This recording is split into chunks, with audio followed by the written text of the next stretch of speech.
Vamos começar agora a segunda parte do bate-papo com o Tarcísio, hoje recebendo meu amigo, meu companheiro aqui, Marcelo Freixo. Se você não assistiu a primeira parte, não deixa de ir lá na nossa página ou na página do Marcelo e assistir, que o papo foi super legal. E se você gostar, não deixe de compartilhar. Compartilhar lembrando a todo mundo que Marcelo é 50, candidato a prefeito, e eu sou candidato à Câmara de Vereadores 50123. Vamos começar a falar sobre a questão agora da situação dessa cidade. O que seria diferente do que está hoje, ter uma prefeitura comprometida com os direitos humanos? Primeiro que eu acho que não tem que ter um departamento de direitos humanos. A lógica dos direitos humanos ela é uma lógica que está na saúde. Né? Então, quando você diz que a saúde tem que garantir um atendimento básico, essencial, de qualidade, e que isso tem que estar em rede para que, se a pessoa precisar de algum atendimento, que seja para além do atendimento da saúde, ele consiga ter isso organizado, interligado, que valorize o SUS, você está falando de direitos humanos. Sim. Quando você fala de uma escola que tem que ter autonomia pedagógica, tempo de planejamento do professor, que se aproxime a escola da cultura, que o espaço da escola seja um espaço da cultura, que a escola seja um lugar que transforma aquele território, você está falando de direitos humanos e educação. Sim. Ou seja, entender que a lógica dos direitos humanos ela é transversal para uma concepção de cidade. E aí é disputar, Tarcísio, a ideia da cidade, o sentimento da cidade. É uma das eleições mais importantes da história do Rio de Janeiro. E por isso que a gente está tão animado, porque eu acho que a gente representa a possibilidade dessa cidade ser pensada, ser sentida e ser vivida de outra maneira. É a ideia de uma disputa de o que significa a cidade. Para que serve uma cidade? O que é uma vida na cidade? E aí o debate sobre direitos humanos é essencial. Quando a gente fala que o grande debate da cidade hoje é se ela pode ou não ser mais democrática, isso não tem a ver com um decreto ou com uma medida que o prefeito vai tomar. Tem a ver com a concepção de cidade que você tem e o quanto essa cidade é uma cidade garantidora de direitos. Porque é uma cidade que permite uma mobilidade que não seja definida pela FETransport, né? Uma escola que não seja definida por fundações privadas, né? Uma saúde que não seja definida pelas OSs. É isso. É disso. É uma cidade que possa ter conselhos, que possa ser democrática, que os bairros possam ter memórias. É debater o sentido da cidade no dia a dia das pessoas. Muitas pessoas na esquerda dizem que disputar uma eleição para o executivo, para, por exemplo, conquistar uma prefeitura como a cidade do Rio de Janeiro, é, na verdade, tentar apenas gerenciar o capitalismo. É possível construir mudanças a partir desse lugar? O que você espera conseguir sendo prefeito da cidade do Rio de Janeiro?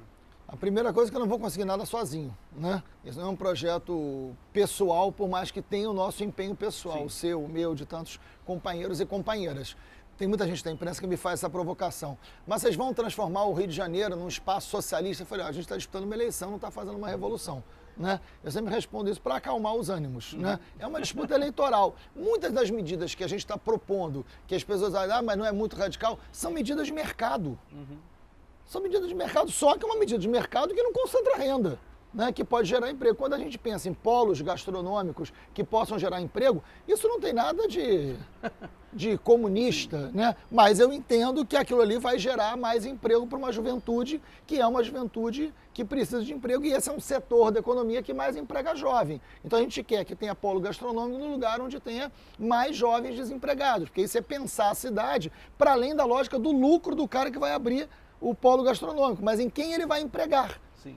Né? Isso é pensar a cidade de uma maneira mais holística e de uma cidade mais justa. Mas é uma medida de mercado. Né? Quando a gente quer que as praças públicas sejam ocupadas, imaginar o seguinte, a prefeitura pode pegar uma praça pública da Zona Norte, que hoje está abandonada, fazer essa praça ter mais árvores, ter mais luz, ter espaço de cultura, incentivar os artistas de rua a estar nessa praça para que as pessoas se encontrem nas praças. A praça pública, a rua, são um espaço de encontro. Essa cidade é uma cidade mais democrática. E isso pode ser, no dia a dia da cidade, bastante revolucionário. Eu acho que tem portas abertas em 2013 que não foram fechadas. Elas estão abertas. Quando 76 escolas são ocupadas pelos alunos, né? Esse ano, e eles dizem, queremos outras escolas, é aquela porta aberta lá atrás que não foi respondida. E de forma autônoma. Alunos que não se conheciam, que entram numa escola e dizem que escola eles querem. Qual é o modelo de escola? Começa a discutir uma escola. Uma escola que não estava preparada para isso, que não fazia isso. Eles respondem a isso. Então tem um movimento, quando as mulheres ocupam as praças dessa maneira, essa intensidade do movimento e do debate de gênero, que incomoda, que gera reação do outro lado também. Né? A intensidade dos debates feitos hoje traz à luz que cidade e o grau de transformação que essa cidade pode ter. Imaginar que a gente vai mudar um modo de produção numa cidade? Não. A gente não vai mudar um modo de produção nessa cidade. Mas eu acho que alguns gestos, eu acho que algumas atitudes, eu acho que algumas formas da cidade se pensar, se organizar e ouvir podem ser bastante revolucionárias de alguns hábitos. Esses dias atrás eu estava pensando sobre algum paralelo entre a vida como professor e, de repente, a vida como um prefeito. Sim. A gente, quando está em sala de aula, a gente também não vai fazer a revolução na sala de aula, né? Não vai mudar a história toda. Mas nossa grande função, às vezes, na sala de aula, e como professor, especialmente de história nesse caso, que é o nosso caso, a gente tem a função de desnaturalizar o presente.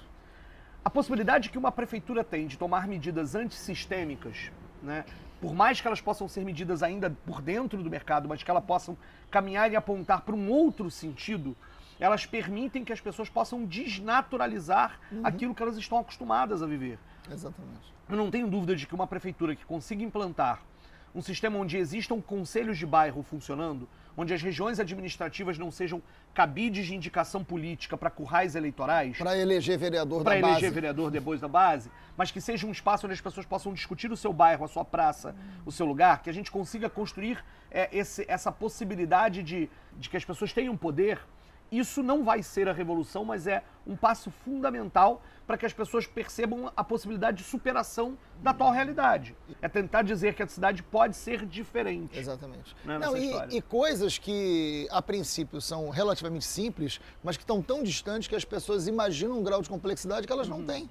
Imaginar essa coisa dos conselhos, isso existe em várias cidades do mundo. Nenhuma medida da prefeitura que modifique a vida do bairro é retomada se aquele conselho não for ouvido. Isso não custa. Não, e tá em vários isso é um filmes, outro hábito. Tá em vários filmes de Hollywood. Filmes, às vezes, que passam na sessão da tarde, tem lá. E isso muda completamente o hábito de uma cidade. Eu dei aula em presídio muitos anos na minha vida. Eu tinha um aluno que era muito chato, perturbava as aulas. Ele tinha entendido que o projeto era para modificar os seus hábitos ali, enfim. Não tirar a sua revolta, mas fazer com que ele canalizasse. Ele era muito inteligente, ele percebeu isso rápido. Então, como é que ele reagia? Ele dizia, nem adianta, vou continuar bandido. Ele falava isso porque ele tinha entendido qual era o projeto e ele reagia ao projeto. Quando eu entro, ele está parado, sentado no chão, lendo Capitães da Areia do Jorge Amado. Ele. Aí eu passo por ele, ele era o primeiro sempre a chegar na turma. Eu olhei para ele, eu tinha que ir lá na quadra buscar os outros presos para começar a aula.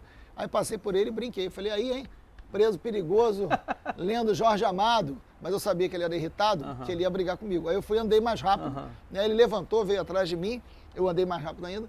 E aí eu cheguei no meio da quadra, chamei, aí ele veio, mas ele estava descontrolado, né, irritado mesmo.